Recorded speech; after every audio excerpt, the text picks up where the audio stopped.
पनीर बुर्जीची भाजी तुम्ही केल्या असताल, खाल्ल्या असाल. पनीरच्या सगळ्या भाज्यामध्ये सगळ्यात सोपी आणि सुटसुटीत भाजी म्हणजे पनीर बुर्जीची. तर या पद्धतीने जर तुम्ही पनीर बुर्जी करताल तर नेहमीच्या पद्धतीला विसरून जाल आणि नक्कीच हे पद्धत वापराल. तर यामध्ये फक्त 2 स्टेप आपण जास्तीचे केले आहेत.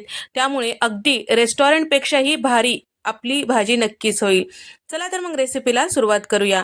तर इथे मी साधारण अर्धा किलो पनीर घेतलेलं आहे. तर एवढं पनीर साधारण एक 10 ते 12 जणांना पुरेसं होईल. बारीक किसणीने इथे मी पनीर किसून घेतलेला आहे. अर्धा किलो कांदे बारीक चिरून घेतलेला आहे. 300 ते 350 ग्राम टोमॅटो बारीक चिरून घेतलेला आहे. 2 दालचिनीचे छोटे तुकडे आणि तमालपत्र 2 आणि 1 चक्री फूल, 1 मोठी वेलची, 3 हिरव्या वेलच्या आणि 2 हिरव्या मिरच्या मधोमध कट करून घेतलेल्या.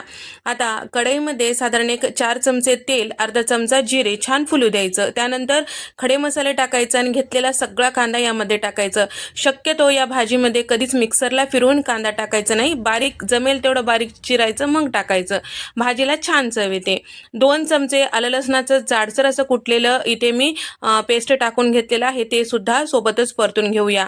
कांदा छान असं मोठ्या गॅसवर गुलाबी रंगावर होईपर्यंत परतून घ्यायचंय. तर इथे आपण हलकंसं गुलाबी रंग आलं की कांद्याला त्यामध्ये टाकायचंय टोमॅटो.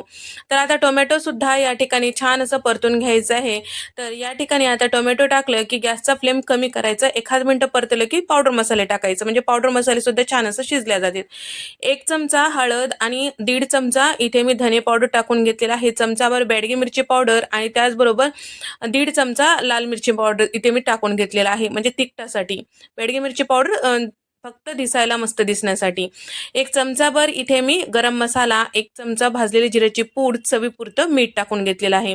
आणि त्याचबरोबर हे सगळे पावडर मसाले सगळं छान व्यवस्थित मिक्स करायचं, झाकण लावायचं आणि गॅसचा फ्लेम कमी करून आपल्याला छान असं शिजून घ्यायचं. तर या ठिकाणी 1 मिनिटानंतर टोमॅटोचं भरपूर असं पाणी सुटलेलं आहे.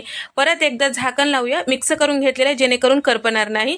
आता या भाजीला छान दाटसरपणा येण्यासाठी आपल्याला साधारण एक 3 चमचे इतकं बेसन पीठ हलकं कमी गॅसवर छान असं सुगंध येईपर्यंत भाजून घ्यायचं आहे.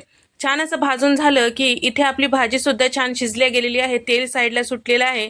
त्यावेळेस यामध्ये भरपूर अशी कोथिंबीर टाकायची. सध्याला कोथिंबीरचं खूप सीझन आहे. तुम्ही टाकू शकता तुमच्या आवडीनुसार. आणि त्यानंतर इथे मी किसून घेतलेलं पनीर टाकून घेतलेलं आहे. ते छान असं यामध्ये मिक्स करून घ्यायचं आहे. आणि त्याचबरोबर सगळं मिक्स झालं की आपण भाजून घेतलेलं बेसन पीठ यामध्ये टाकायचं आहे. 2 चमचे कसुरी मेथी हातावर चुरून टाकायचं, म्हणजे याचा फ्लेवर छान उतरतो भाजीमध्ये. तर या ठिकाणी आपण बेसन पीठ वापरल्यामुळे भाजी जी आहे एकसंध होते.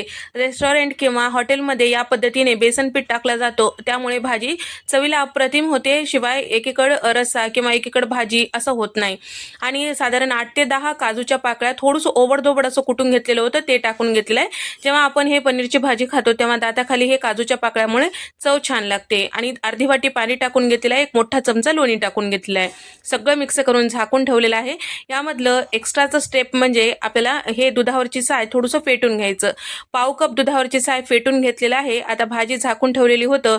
सगळे मसाले छान शिजल्या गेलेला आहे आणि भाजी इथे तयार झालेली आहे. या स्टेजला आपल्याला टाकायचं आहे दुधावरची साय. तर दुधावरची साय जर तुम्हाला टाकायची नसेल तर फ्रेश क्रीम टाकू शकता, पण अवश्य टाका. या पद्धतीने एकदा करूनच पहा, नक्कीच आवडेल.